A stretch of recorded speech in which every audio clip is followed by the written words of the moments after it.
Hello दोस्तों, welcome back to my YouTube channel.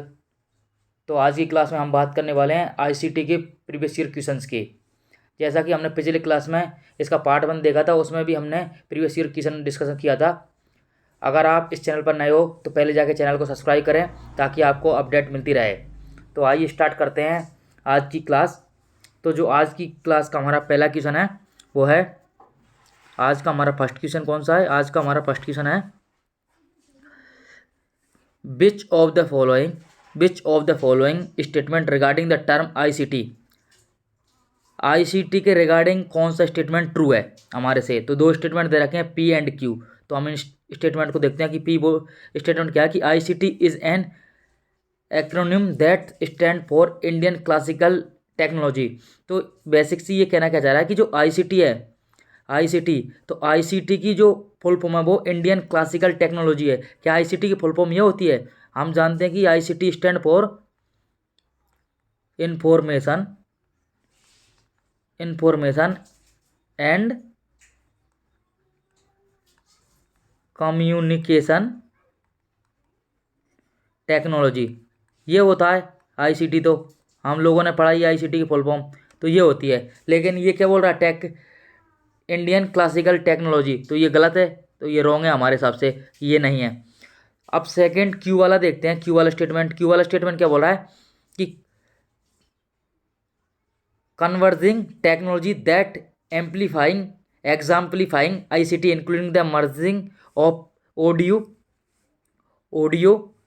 Visual telephone and computer network through a common cabling system. तो ये बोलना चाह रहा है कि जब आईसीटी के थ्रू हम क्या करते हैं, ऑडियो विजुअल्स को, टेलीफोन्स को, कंप्यूटर नेटवर्क के थ्रू एक सिस्टम, मतलब एक केबलिंग के थ्रू एक सिस्टम होता है। तो हम जो आईसीटी टेक्नोलॉजी में क्या ये करते हैं, तो हमने देखा कि आईसीटी क्या है। आईसीटी में हम जितना भी इंफॉर्मेशन और कम्युनिकेशन से रिगार्डिंग जितनी भी टेक्निक हैं, चाहे ऑडियो हो, चाहे वीडियो हो, चाहे टेलीफोन हो या नेटवर्क हो, सारी चीज़ों का यूज करते हैं। तो ये स्टेटमेंट ट्रू है इसके रिगार्डिंग, और पहला वाला स्टेटमेंट फॉल्स है। तो फर्स्ट ट्रू और सेकंड फॉल्स। तो सीधी सी बात है, ओनली क्यू स्टेटमेंट ट्रू है। तो करेक्ट आंसर है इसका ऑप्शन नंबर 2। हम बात करेंगे अब क्वेश्चन नंबर 2 की। तो क्वेश्चन नंबर 2 क्या है हमारे पास? क्वेश्चन नंबर 2 है हमारे पास, क्वेश्चन नंबर 2 क्या है कि put the following units of storage into the correct order starting with the smallest unit. हमको सबसे छोटी से लेके बड़ी तक जाना है, बड़ी यूनिट तक जाना है। तो ये क्या बोल रहा है कि स्टार्टिंग फ्रॉम स्मॉलेस्ट एंड उसके बाद हमको go down the lowest unit. तो हमको देखते हुए जाना है कि स्मॉलेस्ट यूनिट, तो सबसे छोटी स्मॉलेस्ट यूनिट कौन सी होती है? तो सबसे छोटी होती है बिट।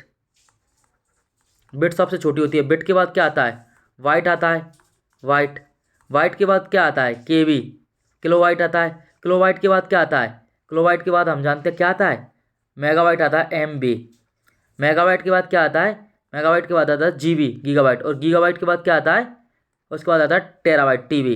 तो ये ऑर्डर देख लो आप। तो एफ एफ देखो, एफ, उसके बाद बाइट बी, किलोबाइट ए, उसके बाद एम बी सी, उसके बाद गीगाबाइट ई, और उसके बाद डी।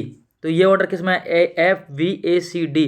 तो ये ऑर्डर दिख रहा है हमको ऑप्शन नंबर 3 में। तो इसका करेक्ट आंसर है ऑप्शन नंबर 3। अब हम बात करने वाले हैं क्वेश्चन नंबर 3 के बारे में। क्वेश्चन नंबर 3 क्या है हमारे पास? क्वेश्चन नंबर 3 है हमारे पास कि with the regard to the computer memory which of the following statement is true. हमको कंप्यूटर मेमोरी के रिगार्डिंग स्टेटमेंट दे रखे हैं। तो हमको इसमें देखना है कि कौन सा ट्रू है, कौन सा फॉल्स है। तो स्टेटमेंट पी को देखते हैं हम। स्टेटमेंट पी क्या बोल रहा है? स्टेटमेंट पी है कि रीड ओनली मेमोरी क्या होता है? रोम इज वोलेटाइल मेमोरी।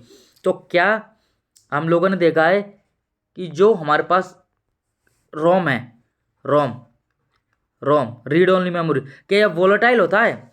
तो हम लोग जानते हैं ये क्या होती है? नॉन वोलेटाइल होती है। नॉन वोलेटाइल ये क्या है? ये हमारे पास परमानेंट मेमोरी होती है। परमानेंट मेमोरी होती है। ऐसा नहीं है कि ये हमारे पास ये क्या होती है? ये परमानेंट मेमोरी होती है हमारे पास। तो ये रॉन्ग है। तो ये क्या है? ये फॉल्स है। तो ये स्टेटमेंट पी स्टेटमेंट क्या है? फॉल्स है। अब स्टेटमेंट क्यू को देखते हैं। स्टेटमेंट क्यू क्या है? RAM RAM random access memory is volatile memory. क्या random access memory volatile memory होती है? बिल्कुल करेक्ट। ये क्या होती है, टेम्परेरी मेमोरी होती है, टेम्परेरी मेमोरी होती है, इसको वोलेटाइल मेमोरी बोला जाता है। तो ये करेक्ट है। तो क्यू हमारे पास क्या है, ट्रू है। अब हम देखते हैं आर को, सेकेंडरी मेमोरी इज वोलेटाइल। क्या सेकेंडरी मेमोरी हमारे पास क्या थी, हार्ड डिस्क, CD DVD ये सब, तो क्या ये वोलेटाइल होती है, क्या ये अस्थायी होती है, नहीं। हमारे पास हम जानते हैं कि ये परमानेंट होती है सेकेंडरी मेमोरी भी। तो ये क्या होती है, नॉन वोलेटाइल होती है। तो केवल हम, ये भी हमारे पास फॉल्स हो गया। तो हमारे पास जो कौन सा ट्रू स्टेटमेंट है, तो ओनली क्यू स्टेटमेंट ट्रू है कि रैम हमारी वोलेटाइल होती है। तो इसका करेक्ट आंसर है ऑप्शन नंबर 2, रैम वोलेटाइल होती है। अब हम बात करेंगे क्वेश्चन नंबर 4 की। तो क्वेश्चन नंबर 4 को देखते हैं हम।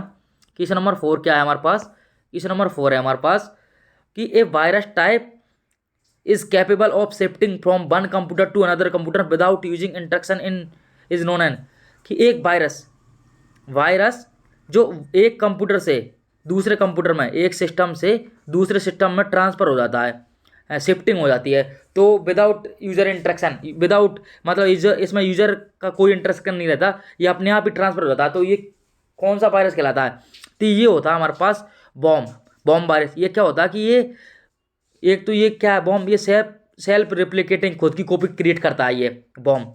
तो ये बॉम्ब क्या करता है, एक कंप्यूटर से दूसरे कंप्यूटर में शिफ्ट हो जाता है। तो इसका करेक्ट आंसर है बॉम्ब। अब हम देखते हैं ट्रोजन क्या होता है। ट्रोजन वायरस क्या करता है, ये अपने आप को बहुत ही यूजफुल सॉफ्टवेयर की तरह प्रेजेंट करता है। जैसे ये गेमिंग सॉफ्टवेयर है कि ये मैं बहुत यूजफुल हूँ कंप्यूटर के लिए, तो आप यूज करो। तो ये ट्रोजन है। और बॉम्ब, लॉजिकल बॉम्ब भी क्या करता है, ये क्या करता है, कंप्यूटर पर अटैक करता है और जो सेंसिटिव इंफॉर्मेशन रहती है उनको चुराता है। और बूट सेक्टर क्या करता है, ये क्या करता है, बूटिंग का यूज करता है, मतलब बूट ड्राइव या डिस्क का यूज करके बूट सेक्टर पर ये क्या करता है, बूट सेक्टर के थ्रू ये कंप्यूटर में मतलब प्रवेश करता है और कंप्यूटर की जो इंफॉर्मेशन है, इंपॉर्टेंट इंफॉर्मेशन है, उनको चुरा लेता है। तो ये सारा काम है ये बूट सेक्टर का। तो इसका करेक्ट आंसर क्या है, ये बॉम्ब करेक्ट आंसर है ऑप्शन नंबर ए। अब हम क्वेश्चन नंबर 5 के बारे में बात करते हैं। तो हमारे पास क्वेश्चन नंबर 5 क्या है, क्वेश्चन नंबर 5 है हमारे पास, क्वेश्चन नंबर 5 क्या है, क्वेश्चन नंबर 5 है हमारे पास कि इन व्हाट इज ब्लॉग क्या है, ब्लॉग। तो आप जानते हो ब्लॉग बनाते हो, जैसे यूट्यूब पर ब्लॉग बनाते हैं लोग बाग, यूट्यूब पर ब्लॉग बनाते हैं, ऐप भी ब्लॉग।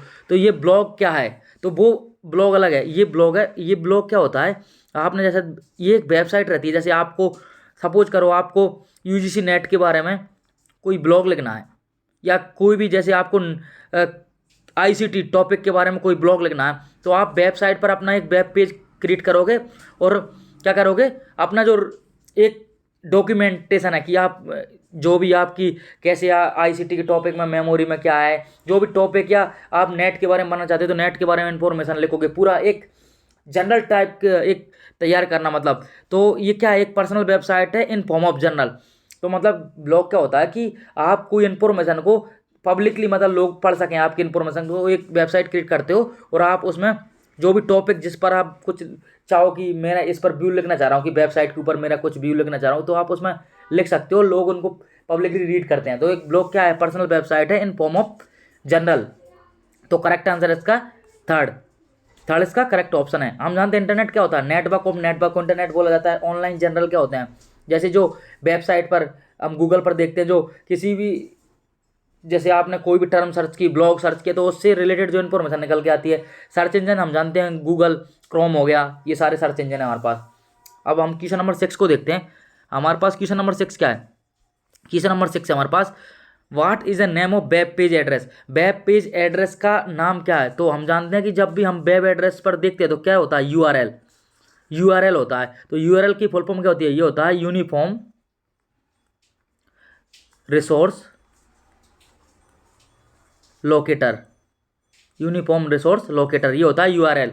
डोमेन हम जानते हैं कि डोमेन की रेंज होती है, डिक्शनरी। प्रोटोकॉल जानते हैं हम, जैसे HTTP हो गया, SMTP हो गया, ये सारे प्रोटोकॉल्स होती हैं। तो इसका करेक्ट आंसर क्या है, वेब एड्रेस कौन दर्शाता है, यूआरएल। आपने देखा हो ना, ये www.https ये सारा किसी भी वेबसाइट का रहता है, तो ये यूआरएल होता है। आप जब यूआरएल को गूगल पर पेस्ट करते हो तो वेबसाइट ओपन हो जाती है, तो ये वेब एड्रेस होता है यूआरएल का।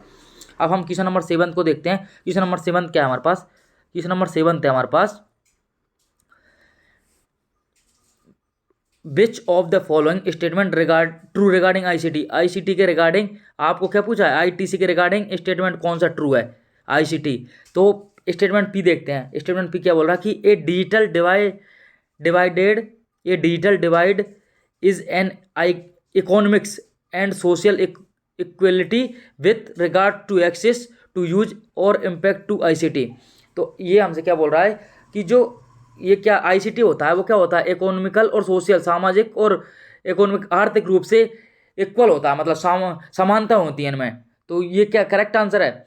तो आईसीटी ऐसा तो कुछ नहीं होता कि हमने ऐसा कहीं नहीं देखा कि सामाजिक और आर्थिक रूप से इक्वलिटी का कोई चीज़ हो आईसीटी में। तो ये तो फॉल्स है, स्टेटमेंट फॉल्स है। अब स्टेटमेंट क्यू को देखते हैं कि ICT help in international development by bringing the digital divide providing equitable access of technology. Correct answer है। हम जानते हैं कि आईसीटी क्या है, इंफॉर्मेशन एंड कम्युनिकेशन टेक्नोलॉजी है। तो क्या करता है ये वर्ल्ड वाइड इंटरनेशनली क्या करता है, डेवलप करता है किन को, डिजिटल प्लेटफॉर्म को, ताकि हम क्या कर सकें, समान रूप से टेक्नोलॉजी को क्या कर सकें, एक्सेस कर सकें, उनका यूज कर सकें। तो ये करेक्ट है, तो ये ट्रू है। तो हमारा पी फॉल्स और ये क्यू ट्रू। तो इसमें ट्रू कौन सा है, ओनली क्यू इज करेक्ट। तो इसका करेक्ट आंसर है टू। अब हम बात करेंगे क्वेश्चन नंबर 8 की। क्वेश्चन नंबर 8 क्या है हमारे पास, क्वेश्चन नंबर 8 है हमारे पास, क्वेश्चन नंबर 8 है which of the following statement is और are true with regarding to website. तो आप एक चीज नोटिस कर रहे हो कि इस तरह के क्वेश्चन जो स्टेटमेंट ट्रू और फॉल्स वाले क्वेश्चन, दो स्टेटमेंट दे देगा आपको और पूछेगा कि कौन सा स्टेटमेंट ट्रू है और कौन सा फॉल्स है। तो ये वाले क्वेश्चन नेट रेगुलर पूछता है। इससे क्या होता है कि बच्चे को अगर पूरा नॉलेज होगा उस टॉपिक के या उस चैप्टर के रिगार्डिंग, जब भी आप इन क्वेश्चनों को सॉल्व कर पाओगे, नहीं तो क्या होगा, आप तुक्के मार के आओगे। तो इससे क्या होता है कि आप जिस भी चीज़ को पढ़ो उसको डीपली पढ़ो, ताकि आपको पता रहे कि ये कुछ भी, जैसे आपने यहाँ ब्लॉग के बारे में दे दिया, ये स्टेटमेंट ब्लॉग के और विकिपीडिया के बारे में, तो इनके बारे में आपको हर एक छोटी से छोटी डिटेल पता होगा ना, जब भी आप इनकी स्टेटमेंट को ट्रू या फॉल्स बता सकते हो। तो हम इस क्वेश्चन को देखते हो कि जो पी वाला स्टेटमेंट क्या है, हमको क्या बोला है, वेबसाइट के रिगार्डिंग दो स्टेटमेंट दिए हैं, वेबसाइट के रिगार्डिंग, ठीक है, वेबसाइट के रिगार्डिंग दो स्टेटमेंट दिए हुए हैं। तो वेबसाइट के रिगार्डिंग हमको टू स्टेटमेंट दिए हुए हैं, तो हमको उनमें देखना कि कौन सा ट्रू है या फॉल्स है। हमको क्या क्या दे रखा है, वेबसाइट के रिगार्डिंग स्टेटमेंट दे रखे हैं, वेबसाइट के रिगार्डिंग, ये वेबसाइट के रिगार्डिंग स्टेटमेंट दे रखे हैं हमको। अब इनमें बताना कौन सा ट्रू है और कौन सा फॉल्स है। तो पहला पी वाला स्टेटमेंट क्या है हमारे पास कि a blog is website that consist of post in reversible chronological order. अब आपको ये नहीं समझ में आ रहा कि यार ये क्या है, ये क्रोनोलॉजिकल ऑर्डरिंग क्या है। तो मैं बताता हूँ क्रोनोलॉजिकल ऑर्डरिंग क्या होता है कि जैसे सपोज करो आप अभी न्यू हो, नए नए हो ब्लॉग बनाने में, आप अभी क्या हो, ब्लॉग बनाने में आप नए हो अभी। तो आप क्या करोगे, जैसे आपने कोई न्यू ब्लॉग बनाया, न्यू ब्लॉग, तो क्या रहता है कि जैसे जो लोग पहले से ब्लॉग बना रहे हैं, तो अब ऐसा होना चाहिए ना कि जिनका पहले से ब्लॉग बना रहे हैं, जैसे आप यूट्यूब पर देखते हो जिनके ज़्यादा मिलियन व्यू रहते हैं उनका वीडियो पहले आता है। उसी तरह क्या रहता है कि अगर आप ब्लॉग बना रहे तो जिनके ज़्यादा व्यू आते हैं, जिनको ज़्यादा स्टूडेंट हैं, जिनका रीड करते हैं, उनका ज़्यादा आना चाहिए। लेकिन रिवर्स क्रोनोलॉजिकल ऑर्डरिंग क्या रहता है कि जैसे आप नए हो तो आपका जो ब्लॉग है वो आगे, मतलब जैसे ही सर्च करोगे ना तो सबसे पहले जो नए ब्लॉग हैं उनको तुरंत ही वो आपके सर्चिंग में जाएं। तो जैसे अगर आप यूट्यूब की टर्मिनोलॉजी में समझाऊं कि जैसे आप अभी नए हो चैनल, जैसे अपना चैनल नया मान लो, तो जैसे हम वीडियो डालें और वो वीडियो आपको तुरंत जाए, मतलब तो ये होता है रिवर्स क्रोनोलॉजिकल ऑर्डरिंग। जो नई चीज़ है वो पहले शो होती है। तो क्या ब्लॉग इसी तरह वर्क करता है, तो करेक्ट है, ब्लॉग इसी कॉन्सेप्ट पर वर्क करता है। तो पी वाला स्टेटमेंट क्या है, ये स्टेटमेंट ट्रू है। अब क्यू वाला स्टेटमेंट देखते हैं, क्यू वाला स्टेटमेंट क्या है। तो हमारे पास क्यू वाला स्टेटमेंट है, ये विकी क्या होता है, विकिपीडिया आपने देखा ही होगा विकिपीडिया। तो ये क्या कह रहा है कि a wiki is a website that is design to allow people to collaborate easily. तो बिल्कुल करेक्ट, हम विकिपीडिया पे कोई भी चीज़ होती है वो इजीली एक्सेस कर पाते हैं। और तो ये दोनों स्टेटमेंट, ये भी स्टेटमेंट ट्रू है। तो इनके दोनों स्टेटमेंट बहुत पी एंड क्यू है ट्रू। तो आंसर करेक्ट ऑप्शन है, ऑप्शन नंबर 3 इसका करेक्ट आंसर है। अब बात करेंगे हम क्वेश्चन नंबर 9 की। तो क्वेश्चन नंबर 9 को देखते हैं हमारे पास। क्वेश्चन नंबर 9 क्या है, क्वेश्चन नंबर 9 है हमारे पास, क्या है क्वेश्चन नंबर 9 है कि in context of email what is spam. Spam क्या होता है, हमसे पूछा है कि ये स्पैम है, ये क्या होता है।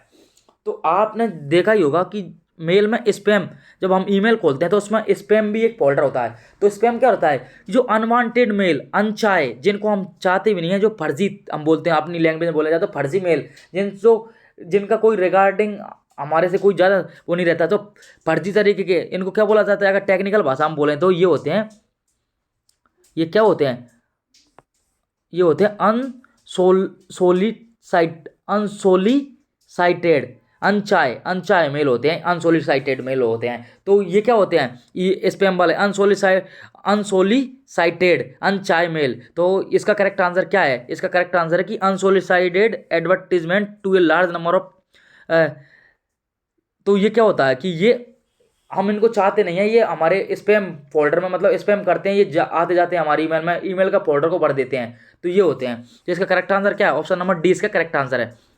अब हम बात करेंगे क्वेश्चन नंबर 10 की। तो हमसे क्या पूछा है, which of the following represent million, billion, billion पूछा हमसे कि बिलियन, बिलियन, बिलियन कैरेक्टर। तो बिलियन आप जानती हो दो टर्म होती हैं, हमने देखा है दो टर्म होती हैं, कौन कौन सी, एक होता है बिलियन,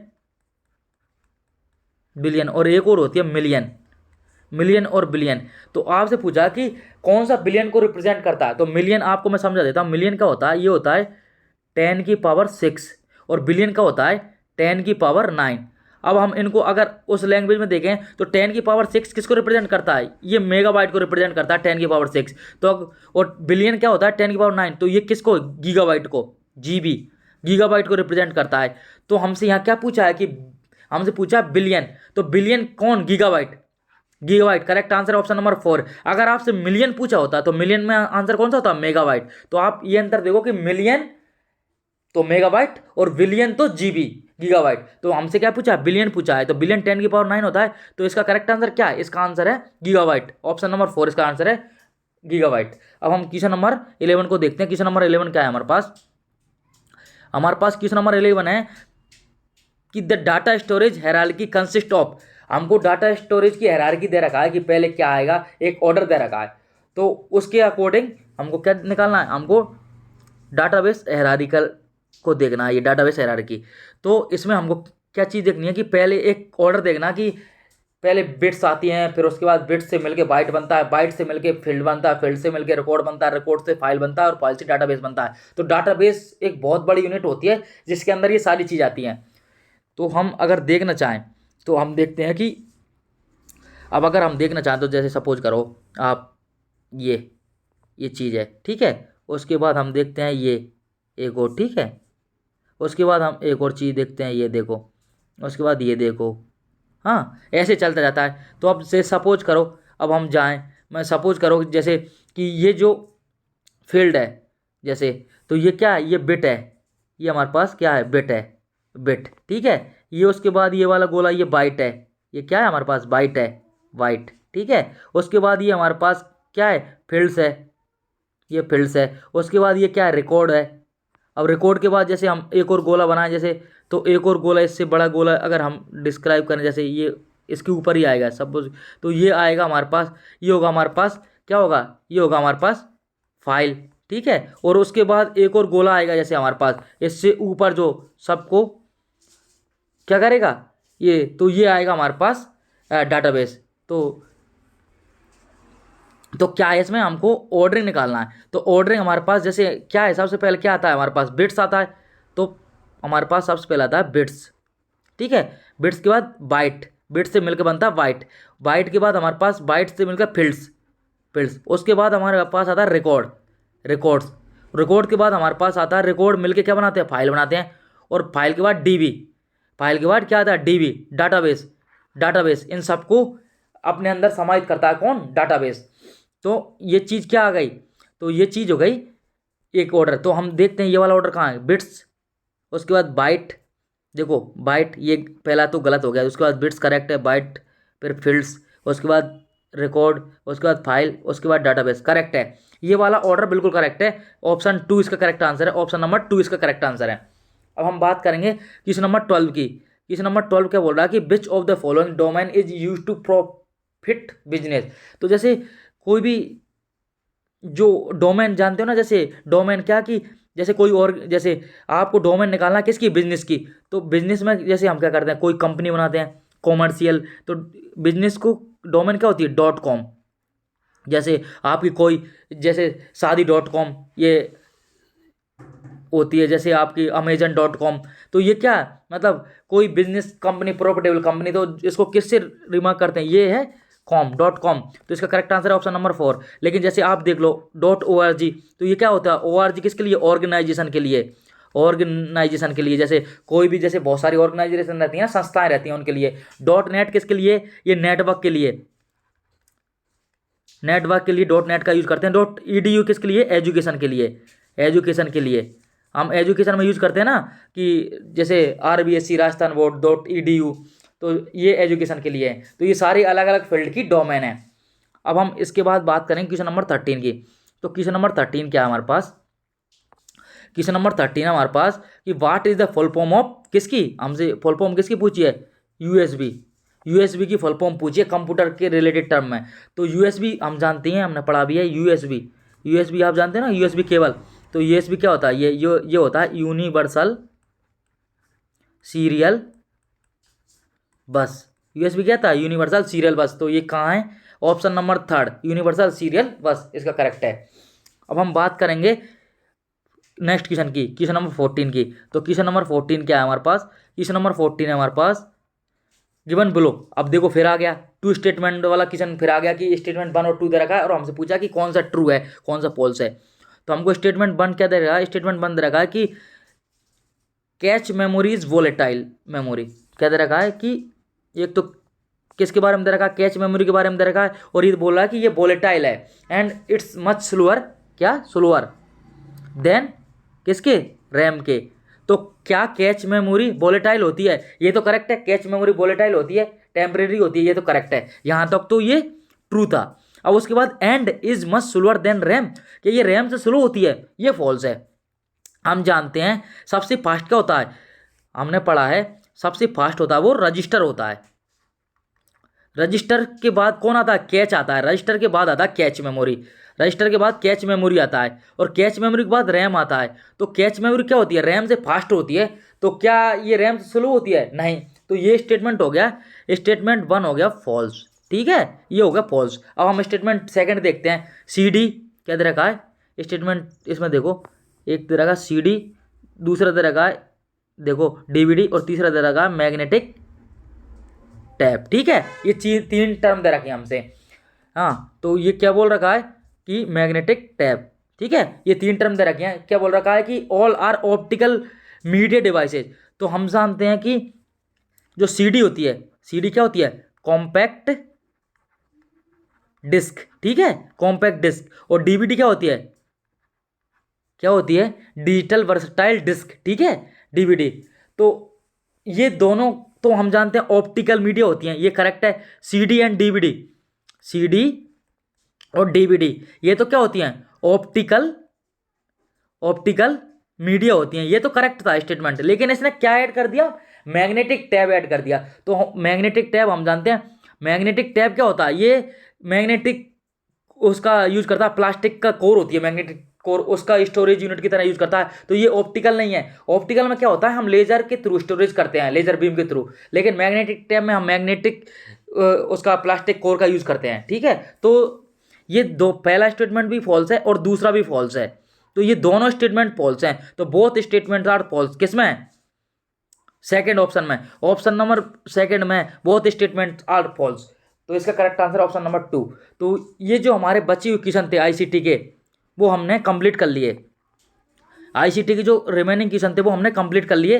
तो ICT हमारा कंप्लीट होगा, PYQ ICT के PYQ क्वेश्चन हमने कंप्लीट कर लिए। अब हम नेक्स्ट क्लासों में क्या देखेंगे, क्योंकि अब नेट का एग्जाम बहुत पास आ गया है, नेक्स्ट क्लास में क्या देखेंगे, हम देख लेंगे रीजनिंग के, देख लेंगे रीजनिंग लॉजिकल रीजनिंग, या ये रीजनिंग देख लेंगे नेक्स्ट क्लास में। जितने भी रीजनिंग के PYQ हैं वो चीज़ हम नेक्स्ट क्लास में देखेंगे, ठीक है। तो अगर आपको ये क्लास अच्छी लगी हो तो प्लीज़ क्लास को लाइक करें, अपने दोस्तों के साथ शेयर करें, और इम्पोर्टेंट चीज़, प्लीज़ चैनल को सब्सक्राइब करें।